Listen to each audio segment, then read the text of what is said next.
Bonjour à toutes. Je suis ravie de vous retrouver une nouvelle fois pour un atelier qui s'intitule L'accès des femmes à des postes de responsabilité et qui sera aujourd'hui donc co-animé par Be-Engineering et Tereal. Donc, je suis aujourd'hui avec Mathilde Austrès, Solène Gautron et Laure Dupuy-Nollet qui vont vous animer cet atelier. Donc, avant de commencer, quelques petites précisions concernant les questions. Vous pouvez bien évidemment les poser via le chat et nous y répondrons en milieu d'intervention, puis à la fin. Donc voilà, n'hésitez pas à poser toutes vos questions. Et je vous souhaite un très bon atelier. Merci beaucoup. D'accord, donc je vais commencer par partager mon écran maintenant. Ok. Bon, mais tout d'abord, bonjour à toutes. Nous sommes ravis de pouvoir échanger avec vous durant cet atelier et nous vous remercions d'être aussi nombreuses à participer, bien qu'il soit 100% digital. Nous allons essayer de le rendre assez attractif, agréable et interactif que possible. Donc, comme le disait Gaëlle, nous avons choisi de diviser cet atelier en deux grandes parties afin de pouvoir laisser un temps de questions au milieu. Donc, nous commencerons par nous présenter et ensuite présenter nos postes avec nos responsabilités respectives. Et à ce moment-là, nous ferons une coupure pour que vous puissiez nous poser des questions si vous le souhaitez et surtout ne pas hésiter. Ensuite, nous continuerons en vous exprimant comment nous avons obtenu ces postes et nous vous raconterons quelques problèmes que nous avons où nous avons été confrontés et comment nous les avons résolus. Donc, pour commencer, je vais commencer.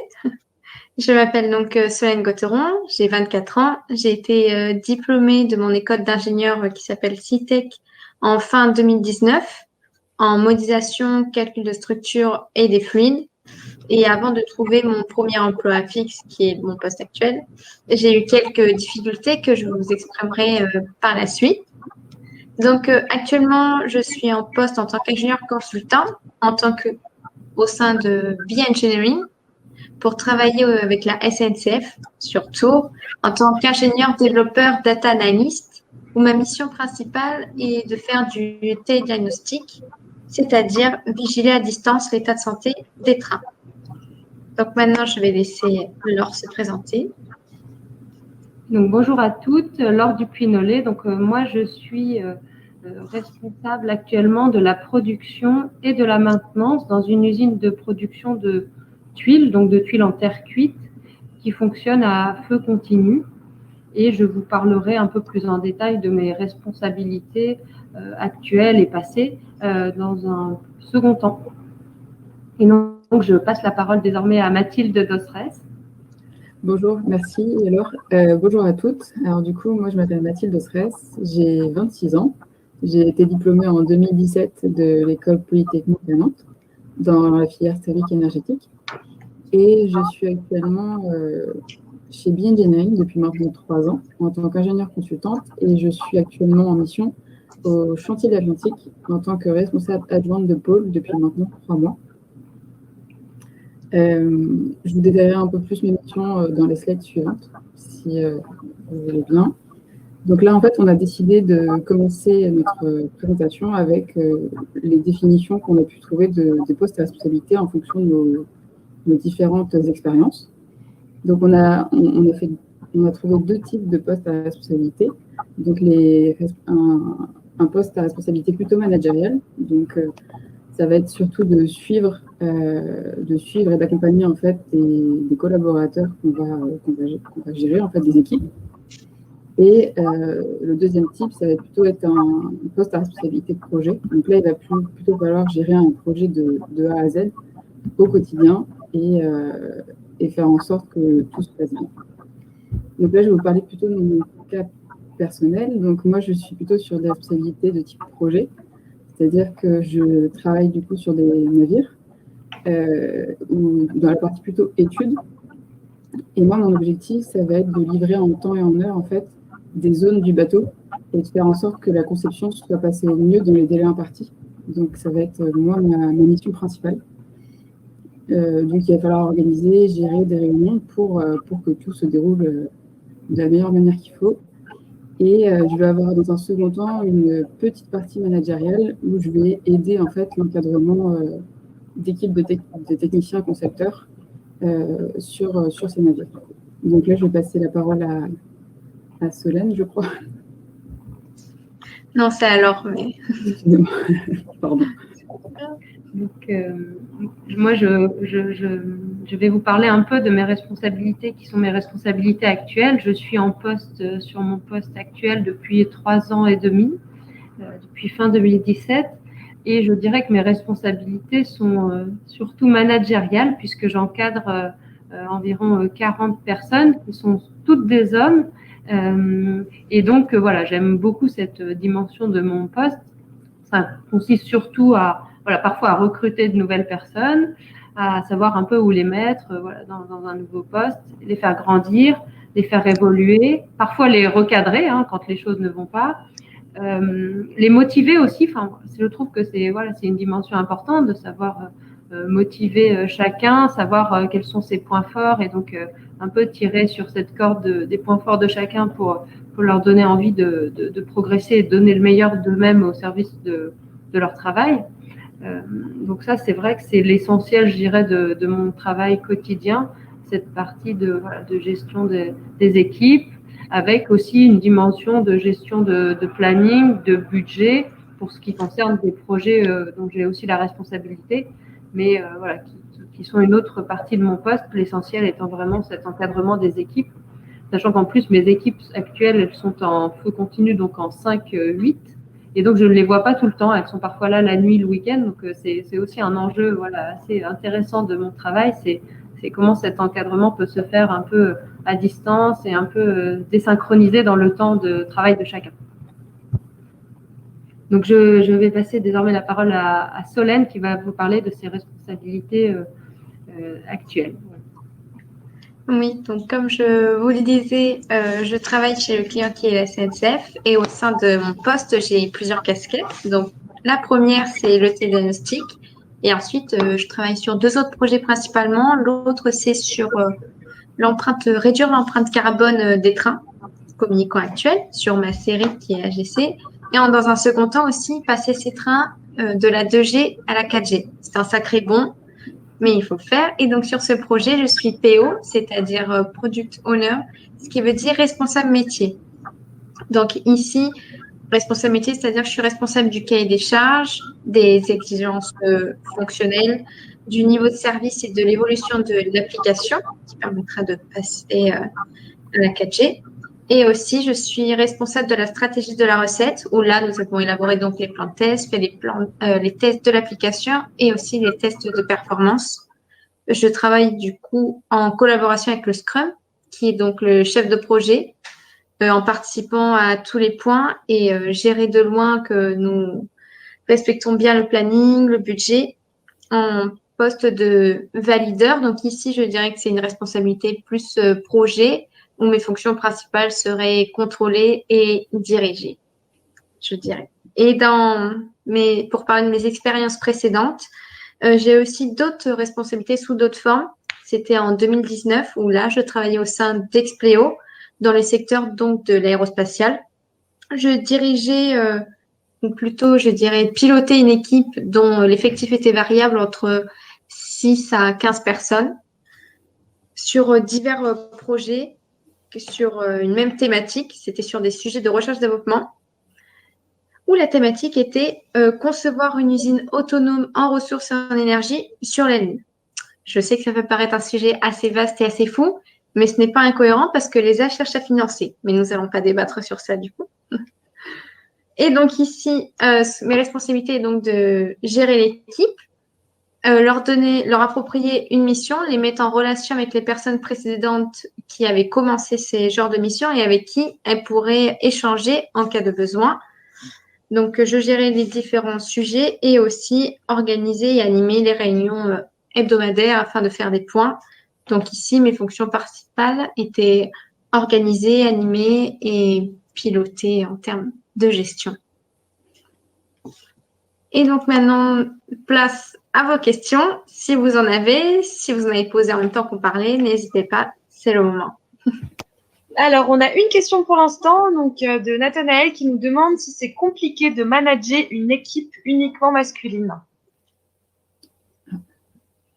Du coup, ce sera peut-être plus Laure qui sera la Oui, plus... c'est à l'heure de répondre, mais qui a qui a disparu. disparu. Mais elle avait peur d'avoir des problèmes techniques. J'espère qu'elle n'en a pas. D'accord. Bah, on reviendra sur Nathanaël, on reviendra sur cette Oui, on l'a question gardé quand Laure après. reviendra. Voilà, merci beaucoup. Et puis, on peut continuer. D'accord, donc nous continuons si vous n'avez pas d'autres questions. Donc maintenant, nous allons passer sur l'autre thématique qui est de savoir saisir les opportunités. Donc, bon, c'est toujours Solène qui parle. Comme je vous le disais précédemment, j'ai eu quelques difficultés avant de trouver, comme je dis, ce poste fixe et plus stable. Donc, j'ai été diplômée, moi, me concernant en fin 2019. Donc, dans les eaux de mi-janvier 2020, j'avais trouvé un premier poste en tant qu'ingénieur consultant au sein d'Argeliance pour travailler avec Naval Group en tant qu'ingénieur calcul de structure. Et ici, cette expérience s'était mal passée. Le premier jour que je suis arrivée, j'étais avec ma manager d'Argeliance et elle parlait donc avec l'autre manager de Naval Group et il parlait surtout du budget que j'allais leur coûter, etc. Donc, ça faisait un petit peu comme si on était au marché. C'était assez étrange comme sensation. Et après, lorsque j'étais revenue le lendemain, toute seule, là, le manager devait me présenter le projet. Il a fait ça, je pense, en 20 minutes. Il m'a présenté un PowerPoint assez bref. Il m'a imprimé 3 pages pour m'occuper et il m'a dit d'aller faire le tour pour me présenter. Quand je suis allée me présenter, personne ne voulait me dire bonjour. Très compliqué. Ensuite, je n'avais ni bureau ni ordinateur. Donc, effectivement, je me suis sentie très seule, mais bon, signé avec ça, il y avait aussi que je devais faire un calcul sur une structure. Or, ils n'avaient pas fini de concevoir la structure. Et donc, j'en ai parlé à ma société de prestation et ils ont mis fin au projet avec Naval Group et donc avec moi-même parce que j'avais signé un CDI de chantier. Donc, c'est un CDI qui est valable le temps de la mission et du chantier. Donc, ce que j'en retiens de cette expérience, c'est que lorsqu'on parle de CDI de chantier, faut méfier. Et j'en retiens aussi que le premier jour, il faut aussi prévoir de quoi s'occuper pour pas rester les bras croisés au cas où s'il y a des petits couacs comme ça lors d'une arrivée. Donc ensuite, pour rebondir, j'ai trouvé une autre entreprise, toujours en tant qu'ingénieur consultant en calcul de structure, cette fois-ci au sein d'Alten pour travailler pour Airbus. Donc ça, c'était pour fin février 2020. Donc ici, mon intégration, ça s'était très bien passé. Les gens étaient très accueillants. Bon, après, il y a eu le confinement, télétravail, donc les relations avec les collègues n'étaient pas les mêmes.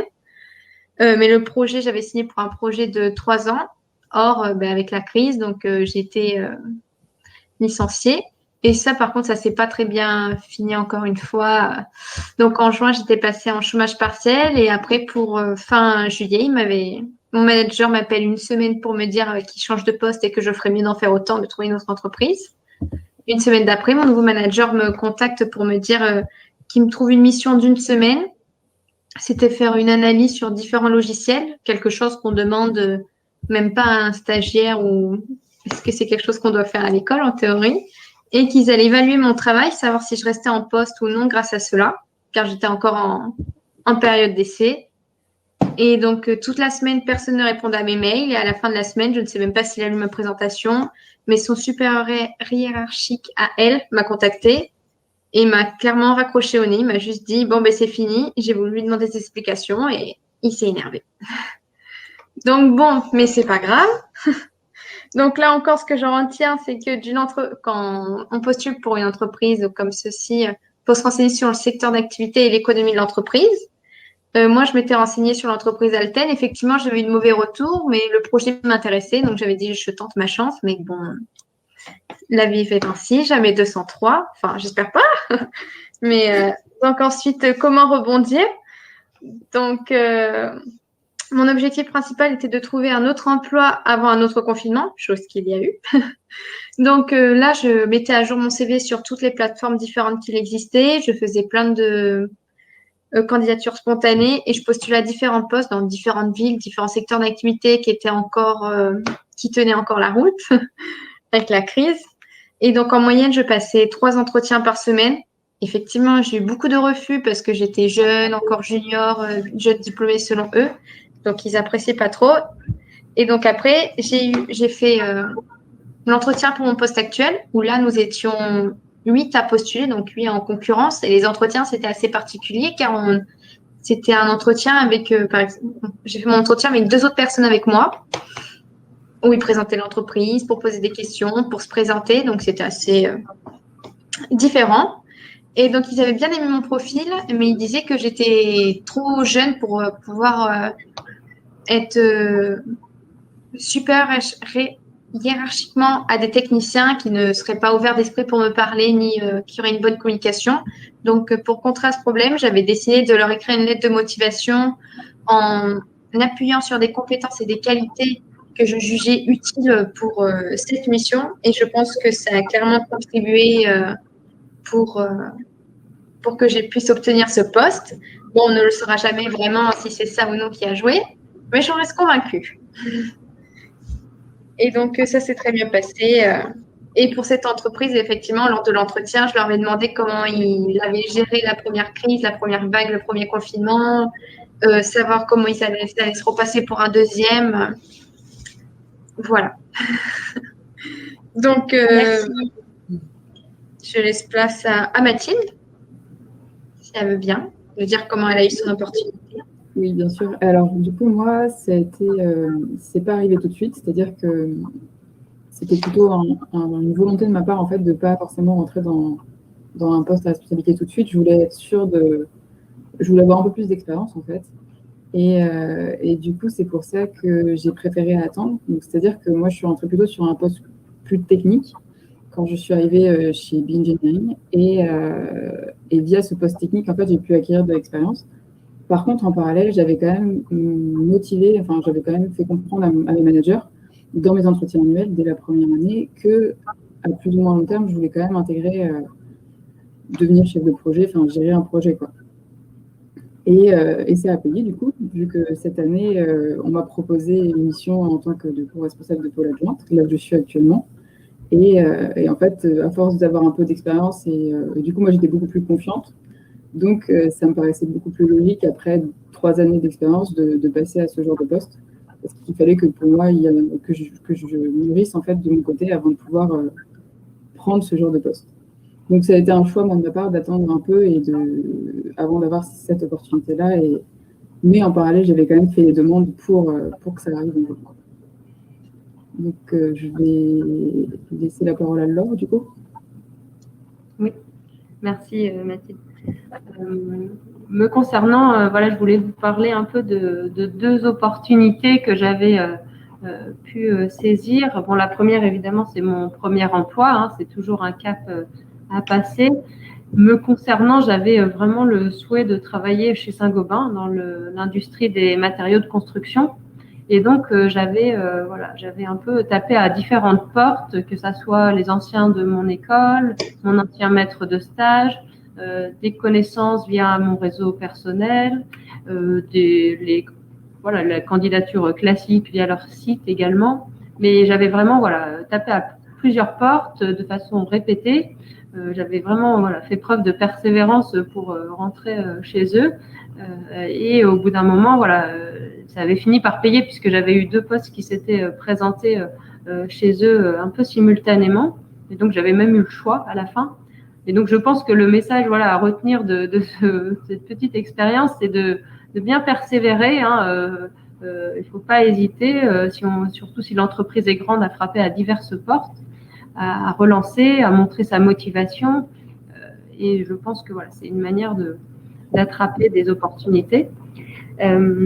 Concernant mon travail actuel, en l'occurrence, ça s'est passé très différemment puisque j'étais un peu dans le souhait de changer de travail sans l'avoir trop réfléchi, mais j'avais le souhait de revenir sur des métiers vraiment de l'industrie et dans la construction puisque je m'en étais éloignée et j'avais fait une candidature spontanée un peu sur un coup de tête, on va dire.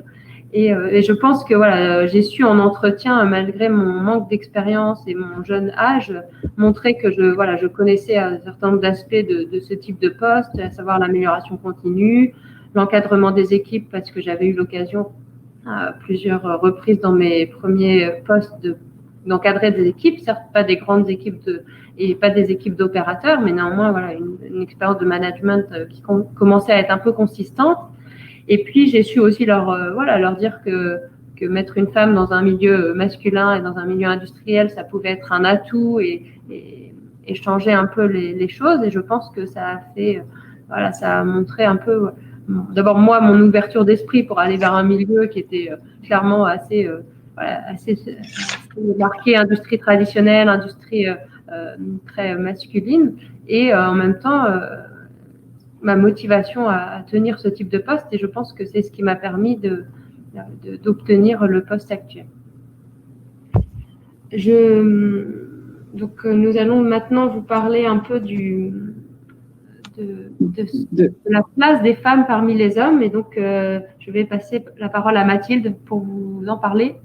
Exactement. En fait, je vais rebondir sur ce que tu as dit, Laure, parce que du coup, après avoir échangé sur nos expériences avec Solène et Laure, on s'est toutes les trois rendu compte que via nos expériences, du coup, autant au niveau professionnel que dans la partie plutôt scolaire, on s'est retrouvés dans un monde surtout d'hommes, en fait, et que ça n'a pas été si facile que ça de se faire une place, mais on a réussi.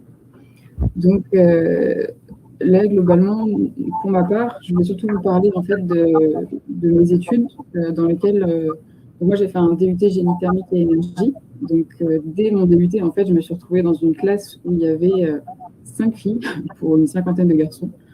Donc, c'était déjà premier bain dans un monde principalement d'hommes. Et ensuite, quand j'ai continué avec mon école d'ingé, c'était un peu la même idée, c'est-à-dire qu'on était une dizaine de filles pour 50 gars. Donc, toujours une majorité de garçons. Et à l'heure actuelle, en fait, dans mon poste actuel, j'ai des concepteurs, donc des techniciens qui dessinent du coup une maquette 3D. Et sur ces 10 techniciens, il y a toujours une seule femme, qui sort du lot. Et du coup, ça reste un milieu principalement masculin, même si les employeurs tendent à avoir plus de femmes, on reste quand même sur des milieux masculins. Je vais passer la parole à Solène. Oui, c'est toi, c'est à moi. Effectivement, il y a, en termes d'effectifs, on le rencontre toujours et encore. Du coup, j'ai traversé plusieurs entreprises, même si je ne suis pas restée forcément très longtemps. Effectivement, en classe préparatoire, nous étions 8 filles sur 42. Dans mon école d'ingé, on était 20 sur 120. Ensuite, à Naval Group, on était dans l'ordre de 20%. Et quand j'étais ensuite à Airbus, ça, c'était plus 50%. C'était très appréciable, du coup. C'était très girl power, tout ça. J'avais apprécié. Et là, lorsque je suis arrivée à SNCF, nous sommes en tout 2, en me comprenant sur le plateau. Le plateau, ça doit contenir peut-être 70 personnes. Et la dame avant moi est arrivée juste l'année précédente. Donc, il commence juste à vouloir faire la mixité. Et je pense que ça a été un atout, entre guillemets, que je sois une femme pour avoir ce poste aussi, parce qu'ils avaient une volonté d'intégrer plus de femmes au sein de leurs équipes. Bien évidemment, mon deuxième atout, je dirais que potentiellement, ça a été ma motivation à l'aide de ma lettre qui leur a plu. Et ils m'ont dit, effectivement, lorsque je suis arrivée, pour pas mettre de guillemets, ils m'ont vraiment accueillie comme une princesse. Ils m'avaient tout installé. Il y en a qui allaient chercher mon thé, etc. C'était très gentil. Et ils ont dit, effectivement, que ça avait contribué à améliorer le climat et à diminuer les blagues un peu machistes au sein de leur bureau. Après, il n'y a pas que des avantages. Effectivement, je rencontre quelques problèmes en termes où il faut s'imposer, s'affirmer, etc. C'est-à-dire que des fois, quand je suis en réunion, on pose une question, j'interviens, j'y réponds et on ne m'écoute pas forcément. Donc, c'est compliqué. Ensuite, parfois, si j'envoie des mails, il y en a qui ne me répondent pas du tout. Ils se permettent d'attendre 2 semaines pour me répondre. Donc, bon, je me dis qu'il faut que je fasse ma place petit à petit. Aussi, il faut que je fasse mes preuves parce que je suis en poste depuis peu de temps. Donc, ça va venir avec le temps. Je l'espère du moins, mais je sais que je vais y arriver. Et dans un dernier temps, les différences qu'il y a aussi, c'est en termes de vestimentaire. Ça m'avait un petit peu, pas choqué, mais bon, voilà. Surtout l'été où les garçons, par exemple, eux, ils n'ont pas le droit de mettre des shorts, alors que nous, les femmes, on peut s'habiller comme on veut. Bon, certes, je ne dirais rien, mais ça fait encore une division. Donc, Laure, si tu as aussi des choses à exprimer à ce sujet. Ouais. Merci, Célène. Bon, me concernant, effectivement, un peu comme Solène et Mathilde, j'ai toujours eu beaucoup plus d'hommes que de femmes, à la fois au niveau scolaire qu'au niveau professionnel. Hein. Je pense que voilà, dans mes études, nous étions 20 à 25% de femmes. Dans mes travaux actuels, j'ai remarqué que souvent, parmi les cadres, il y avait une vraie volonté qui se voyait quantitativement d'intégrer des jeunes femmes, ce qui n'était pas toujours vrai à des niveaux inférieurs. Et donc voilà, c'est le cas actuellement. J'ai de la chance d'avoir plusieurs collègues cadres qui sont des femmes et je dois dire que je l'apprécie de temps en temps, d'avoir ces relations entre femmes, mais j'en encadre que des hommes, comme je l'ai dit tout à l'heure. Donc c'est vrai que je pense aussi comme Solène qu'il faut savoir s'imposer. Nous sommes plutôt vus comme étant moins fermes, par exemple, et donc il faut savoir le faire pour contrecarrer un peu ces idées reçues. Me concernant, j'avais eu la chance sur un précédent poste de participer à un réseau de professionnels de femmes, donc je vous encourage à le faire si vous en avez l'occasion. Et on avait eu à cette occasion une formation très très intéressante pour nous sensibiliser à des différences qui persistent, même si je ne veux pas généraliser le tempérament de chacune, mais voilà, des différences qui peuvent persister entre les hommes et les femmes. Et donc, par exemple, nous avions vu des vidéos de Christine Lagarde quand elle s'exprime lors de ses discours. On perçoit que voilà, elle dit je, elle s'affirme vraiment en tant que femme en disant je, alors que nous, les femmes, avons plutôt l'habitude de dire nous. Par exemple, quand un projet réussit ou avance de façon convenable, nous allons intégrer notre équipe. Mais il faut savoir aussi, à l'instar des hommes, s'affirmer et bien se valoriser soi-même aussi. L'autre exemple que je pourrais vous donner, c'est de toujours ne pas s'excuser, se mettre en avant. Parfois, une femme, voilà, c'est aussi ce qu'on nous avait montré via un extrait de film dont je ne me souviens plus du nom, que les femmes ont tendance à s'excuser si on leur propose une promotion, ce qui ne sera absolument pas le cas d'un homme. Donc voilà, si c'est votre cas, si on vous propose un poste, ne commencez pas par vous excuser, mais vraiment par dire que vous le méritez parce que vous avez les compétences pour ce poste et pour cette évolution. Donc, je pense que voilà, ce sont des points de sensibilisation à avoir en tête pour progresser et tout en mettant en avant tous les enjeux de diversité dans le monde professionnel. Il y avait un autre point, Laure, que tu voulais aborder sur ta formation, c'était minimiser avec ton exemple. Oui, c'est vrai, voilà.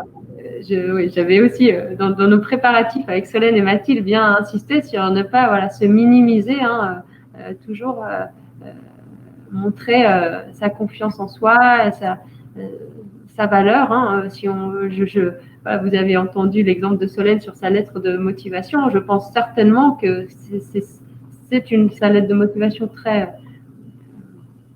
assez différente et qui montrait fortement sa motivation, qui lui a permis d'obtenir son poste. Et voilà, il faut vraiment savoir l'affirmer. Donc, dans une dernière partie, s'il nous reste du temps, je regarde, oui, c'est bon, on aura du temps pour les questions. Nous vous proposons, même si nous sommes conscientes que nous sommes face à un public plutôt de jeunes, peut-être pas essentiellement, mais enfin, en tout cas en partie, de vous parler un peu de la conciliation entre la vie personnelle et la vie professionnelle. Alors, je ne vois pas encore le slide. Mais donc voilà, je vous en parle rapidement parce que parmi les 3 intervenantes, je suis celle qui est la plus âgée puisque j'ai 34 ans et par ailleurs j'ai 3 jeunes enfants.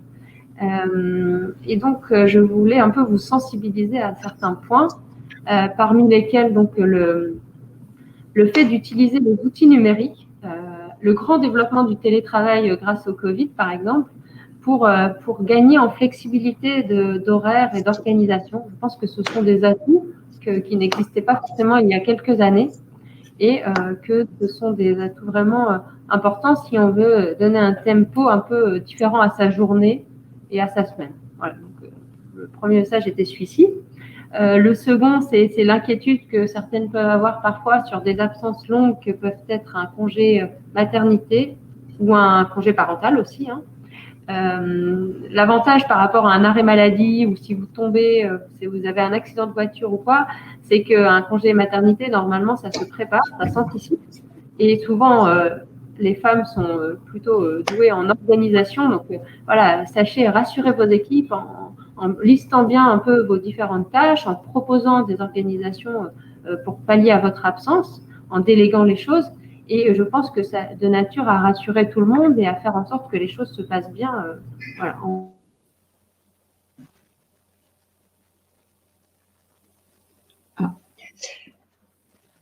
Merci beaucoup. Du jour au lendemain, ils ne pouvaient plus venir au travail, mais c'était imprévu. Voilà. Et donc, je trouve que l'avantage de nos absences longues qui sont liées aux femmes, hein, notamment, sont préparation. Et le dernier point, voilà, c'était celui de se connaître, savoir identifier ses besoins. On n'a pas forcément besoin de la même chose à tout moment de sa carrière et savoir les exprimer pour que l'entreprise d'abord les connaisse, les prenne en compte autant que possible. Hein, si le climat est serein et est un climat de confiance, ce que je vous souhaite, c'est voilà. Moi, par exemple, actuellement, je suis à temps partiel sur mon poste, qui pourtant est un poste très prenant, je dirais. Mais j'ai demandé ce temps un peu pour passer davantage de temps avec mes enfants. Et je dois dire que voilà, avec ce dialogue en confiance, ça a été accepté. Et je pense que c'est une manière aussi pour l'entreprise de faire durer les personnes dans leur poste. Et l'entreprise n'a pas forcément un intérêt, si les choses se passent bien, à ce qu'il y ait un turnover important. Et donc, c'est un peu un accord win-win, hein, gagnant-gagnant pour…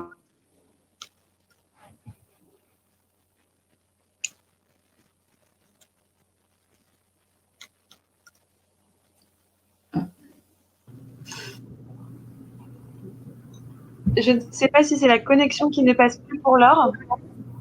Allô? Oui. J'ai l'impression oui. Je vous entends. Merci beaucoup à toutes les trois pour ces interventions. On a 15 minutes dédiées aux questions et il y en a pas mal, donc je vais commencer à vous les poser. Donc, une première question donc, pour Laure. Est-ce compliqué pour vous de manager une équipe uniquement masculine? Alors, je dois dire qu'au début, c'était assez viril. Nous avons une réunion, par exemple, quotidienne sur la revue du fonctionnement de l'usine de la veille et donc un peu sur le point par rapport aux objectifs quotidiens qui nous sont fixés. Et voilà, au début, j'étais assez désarçonnée par ces réunions quotidiennes qui étaient assez viriles, assez dans le conflit. Je pense que d'une part, je m'y suis habituée, j'ai relativisé un peu ce climat qui peut être viril, et en même temps, j'y ai mis de l'intelligence relationnelle, c'est-à-dire que moi, je répète souvent à mes équipes qu'on n'est pas là pour trouver des coupables, mais chercher des solutions ensemble, qu'on est là aussi pour se respecter, que chacun a ses compétences et qu'il ne faut pas généraliser un écart d'une personne à l'ensemble de mes salariés. Donc voilà, mettre de l'intelligence relationnelle, ça permet, je trouve que c'est un atout voilà, dans l'organisation et c'est ce qui fait que les choses se passent mieux désormais. Merci. Donc, on a une autre question là qui vous concerne toutes les trois. Donc, qu'est-ce que vous appréciez le plus dans un poste de responsable? Donc, peut-être donner un adjectif chacune ou un mot.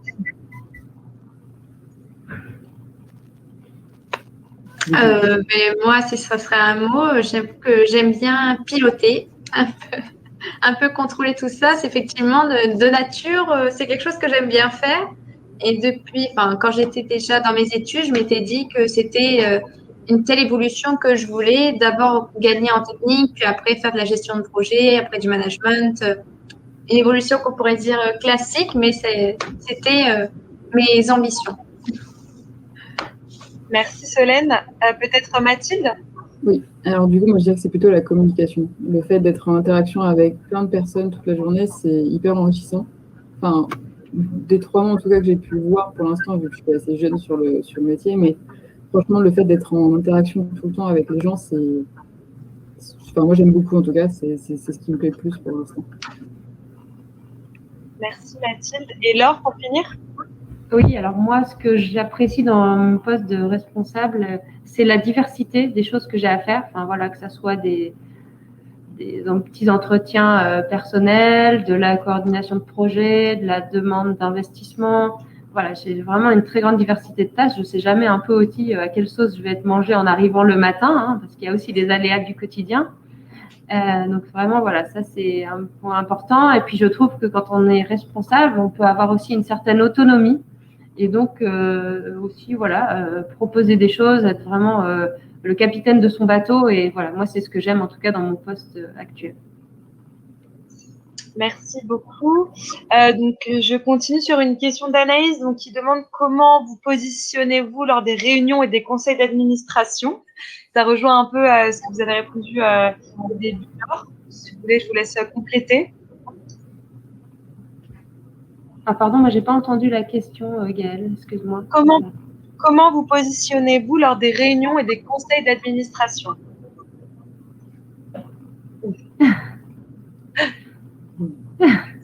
Alors, bon, me concernant, ça dépend beaucoup les interlocuteurs présents.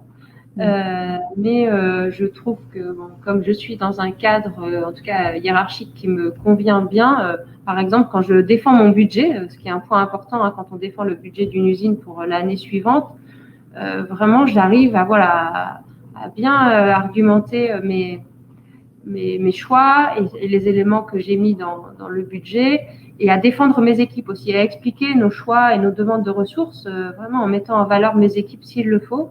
Et je trouve que voilà, ça vient avec l'expérience, ça c'est une évidence, mais voilà, si on a bien préparé, il n'y a pas de raison. Et si on est à l'aise avec ses interlocuteurs, qu'on sache le faire.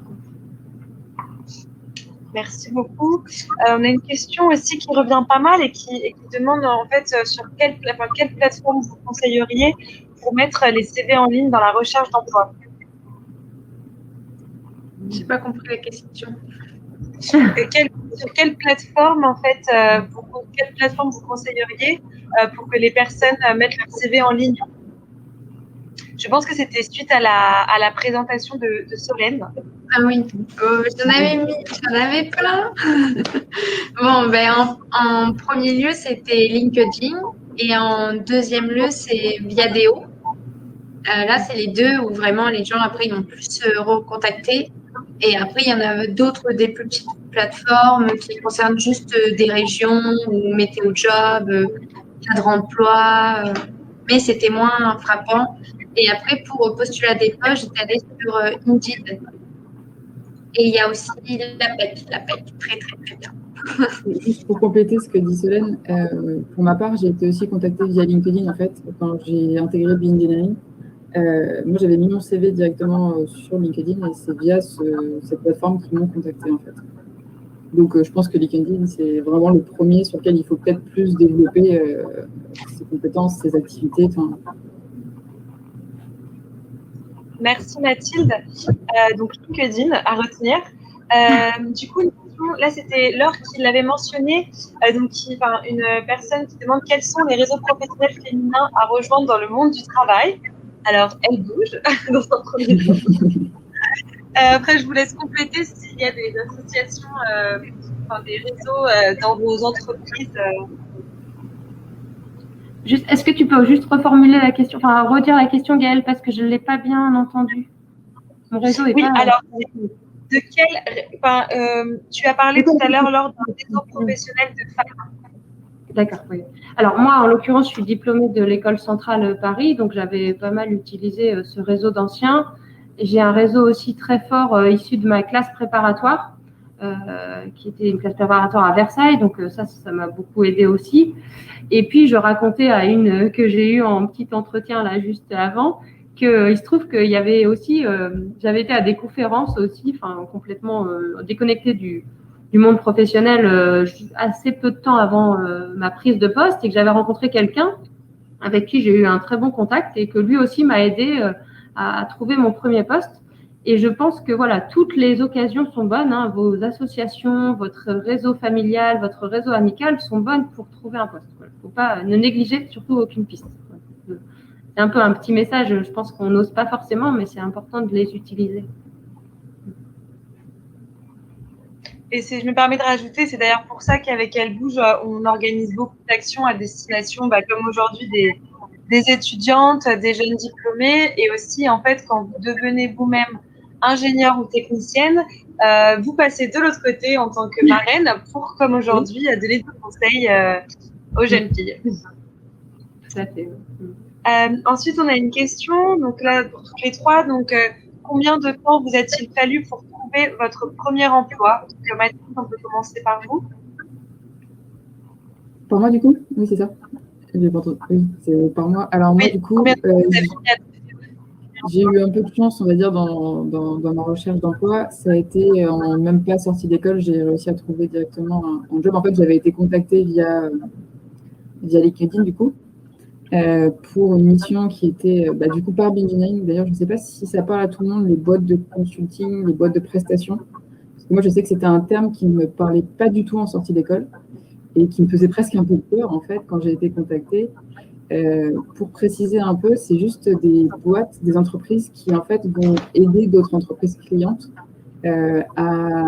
pour un besoin particulier, un besoin de personnes particulières à un instant T. Un peu comme des boîtes d'intérim, mais du coup, même si les personnes en interne sont en CDI, il n'y a pas de souci, mais c'est un peu le même principe que les boîtes d'intérim, quoi. Et donc, du coup, moi, j'ai été contactée par une boîte de consulting, donc Be Engineering, en sortie d'école. Donc, en fait, j'ai eu à peine un mois après ma sortie d'école pour commencer à travailler. Donc ça a été assez rapide pour mon cas, du coup. Merci Mathilde. Solène, combien de temps vous avez mis, vous, à trouver le premier emploi? Du coup, après mon école, ça s'est fini mi-septembre. Pour dire la vérité, j'avoue que j'ai un petit peu flâné pendant un petit mois. Après, j'avais encore, fallait passer son examen qui était le TOEIC, j'avoue qu'il me le restait à faire. Et c'est pour ça que je dis que j'étais diplômée fin 2019. Et donc, j'ai commencé mes entretiens début novembre. Or, la plupart des entreprises, elles commencent à poser le bilan, elles ne veulent pas embaucher pour sortir des sous et donc ils attendent la nouvelle année souvent. Donc, ils me disaient recontactez-nous en janvier. Et donc là, après, donc, je dirais, c'est vraiment dit, je pense qu'en 4 mois. Moi, je pense que j'ai mis 4 mois.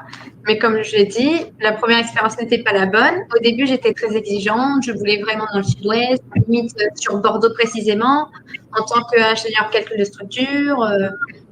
Je me laissais un peu de l'aise sur le secteur d'activité, mais je pense que j'étais trop exigeante. Donc, le premier emploi répondait à toutes les cases et tout est tombé à l'eau.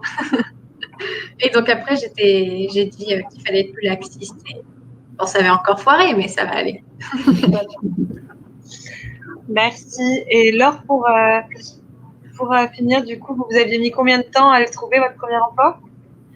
Moi, j'avais fini mon stage de fin d'études fin février. J'étais un peu en décalé des autres et j'ai pris mon premier poste début juillet, donc 4 mois. Alors, j'avais un peu de chance parce que mon stage de fin d'études m'avait accordé de continuer un peu à mi-temps ma mission. Donc, ça m'a permis de commencer une recherche d'emploi pas à plein temps, ce que je trouvais plus agréable personnellement.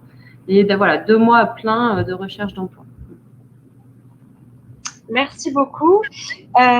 Ensuite, on a deux questions qui se rejoignent un peu et qui nous demandent si dans vos entreprises respectives, donc quelles actions sont mises en place pour faciliter l'intégration des femmes et favoriser des comportements non sexistes. Est-ce qu'il y a des actions mises en place? Être partenaire de Elle Bouge. Voilà. Ouais, mais depuis cette année seulement, du coup. Avant. On est sur du mieux. On est sur du mieux. D'abord, engineering peut-être. Pardon? Côté Engineering, est-ce qu'il y a des actions du coup mises en place pour favoriser ces comportements non sexistes ou... Alors, du coup, comme disait Solène, mis à part pour l'instant, en tout cas, moi, à ma connaissance, c'est surtout Elle Bouge, le fait d'avoir rejoint l'association Elle Bouge depuis cette année, ça a été un gros pas en avant. Après, j'ai pas trop connaissance d'autres actions mises en place, pour ma part. Après, peut-être que Solène en aura pour Engineering, je sais pas si... Non, je suis arrivée du coup pour début octobre. Je pense que là, avec la crise, il y avait autre chose à penser. Mais dans le précédente entreprise à Elten, ils avaient une organisation, je reste sur organisation parce que je ne trouve pas de synonyme dans les médias, mais que pour les femmes qui travaillaient au sein même de l'entreprise pour qu'elles puissent se retrouver. Chose que je n'ai pas vue parce qu'à mon arrivée, j'ai eu un formulaire, etc., pour pouvoir les contacter, etc. Mais au sein de BI, je n'ai pas eu ça. Je peux comparer comme ça, mais...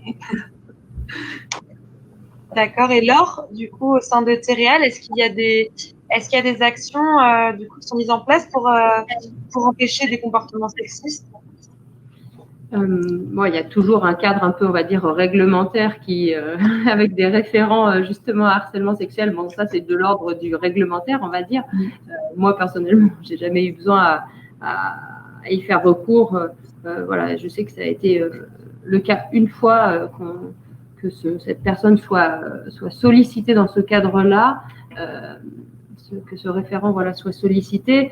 Mais en dehors de cela, il n'y a pas d'action spécifique chez Téréal. Hein. C'est une plus petite boîte, hein. C'est une entreprise de taille intermédiaire. Donc, je pense que c'est ce qui fait qu'il y a moins de structure de ces thèmes-là. C'est plutôt des choses qui se discutent de personne à personne. Après, là, au sein, par exemple, de SNCF, qui est mon client, cette semaine, c'est la semaine pour favoriser la mixité.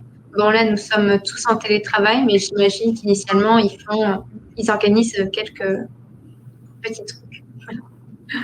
Merci.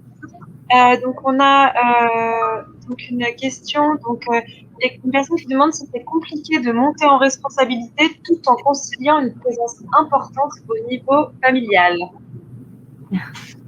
Ah, Laure. Disons que c'est un choix, c'est sûr. C'est un choix à faire personnellement. Je pense qu'il n'y a pas de mauvais ou de bon choix. C'est un choix à faire en conscience. Moi, personnellement, je trouve que je suis montée en responsabilité sur un poste qui demande de l'engagement, c'est vrai, mais qui ne me demande plus de déplacement professionnel. Et donc, je sais par contre, je suis là le matin et le soir pour mes enfants. Donc ça, c'était important pour moi.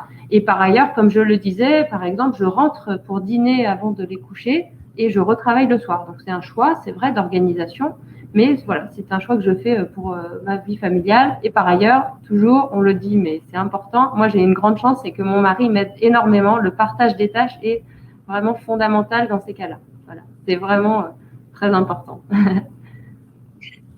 Merci beaucoup. Et pour finir, du coup, il nous reste 3 minutes. On a respecté le timing parfaitement. Donc, voilà, il y a une personne qui demande si vous pouvez donner un conseil à une jeune diplômée ayant envie de continuer en management. Quel serait le conseil que vous pourriez donner à cette jeune? Chacune votre tour. Un petit conseil, un petit mot pour la fin.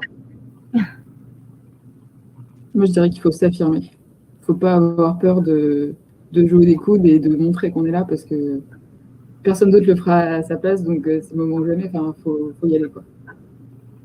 D'accord, s'affirmer du coup pour Mathilde. Laure? Moi, je dirais qu'il faut, en complément de ce que dit Mathilde, évidemment, d'abord, le management, je trouve que c'est super, c'est quand même un très bon axe de travail, c'est se former, ne pas hésiter à demander des formations, que ce soit la prise de parole, l'écoute, ne pas hésiter à demander ce type de formation qui vous aideront aussi dans les postes de management, même si ce n'est qu'un coaching de relecture de vos pratiques, c'est très important. Merci. Et Solène? Moi, je commencerai par lui dire si sa formation initiale, c'était vraiment que dans le management ou comme nous, la plupart, commençaient par technique pour aller ailleurs, parce que sinon, ça serait… Donc, dès le début, ça ne serait pas du management, mais c'est gérer… j'ai perdu mon mot. C'est pas grave. Il n'y a pas de souci. On a eu des beaux exemples de Mathilde et Laure. Et pour finir, donc il y a une question d'ailleurs pour Solène et Mathilde. Ce sera du coup la dernière question. Donc, pour les deux intervenantes qui n'ont pas encore de vie personnelle, donc je dirais peut-être pas de vie personnelle, mais peut-être de foyer familial, est-ce que vous avez des préoccupations? Est-ce que vous appréhendez? Donc, est-ce que vous vous posez déjà la question peut-être parce que vous projetez déjà avec votre vie familiale et votre poste à responsabilité? Comment vous le voyez, du coup, Solène, si tu peux commencer? Mais c'est vrai que initialement, dès qu'il y a des femmes dans n'importe quelle entreprise que je suis passée, je leur demande comment elles gèrent, etc. Et bon, en étant très dans le futur, je trouve que passer à 80% lorsque j'aurai des enfants, c'est pas une mauvaise idée pour avoir par exemple le mercredi, le jour fatidique, ou quand bien même passer en télétravail. comme dit Laure, il faut en discuter, savoir les différentes possibilités qu'il y a, mais je pense qu'il y a plein de choses à faire et surtout que souvent, quand on est responsable, les horaires sont flexibles. Si un matin, il faut commencer à 10 heures, il faut prévenir, tu finiras plus tard ou tu verras les autres jours de la semaine. Mais c'est vraiment pratique, il faut juste communiquer. Merci Solène. Et Mathilde? Alors, moi, du coup, pour ma part, j'appréhendais pas mal au début, en fait, quand j'ai commencé à travailler. Je me demandais comment elles faisaient pour concilier vie pro et vie perso, les femmes que je voyais un peu autour de moi. Et en fait, j'ai eu plusieurs bons exemples qui m'ont montré qu'en fait, à 80%, elles géraient aussi bien, voire mieux, que des personnes qui étaient en présentiel toute la semaine. Donc, en fait, après avoir vu ces femmes, du coup, qui s'en sortaient, mais vraiment, même mieux que certains hommes à 100%, je me dis que c'est totalement jouable et au contraire, il faut juste bien s'organiser et bien délimiter son temps de travail, en fait, et être hyper efficace à ce moment-là. Et je pense que ça se fait naturellement et ça se fait bien en anticipant aussi un peu, comme disait Laure, l'anticipation, l'organisation, et il n'y a pas de raison que ça ne fonctionne pas. Enfin. Donc non, je suis assez confiante là-dessus. Merci beaucoup. Merci beaucoup à toutes les trois. Donc, le temps, voilà, il est 16h20. Il est temps de laisser place à un autre atelier. Merci à toutes vraiment pour vos interventions. Voilà, j'espère, vous participantes, que maintenant vous allez avoir envie d'accéder à des postes de responsabilité. Mais j'en suis sûre que Mathilde, Solène et Laure vous ont donné envie. Voilà, je vous dis un grand merci et puis à très vite. Merci. Merci à tous.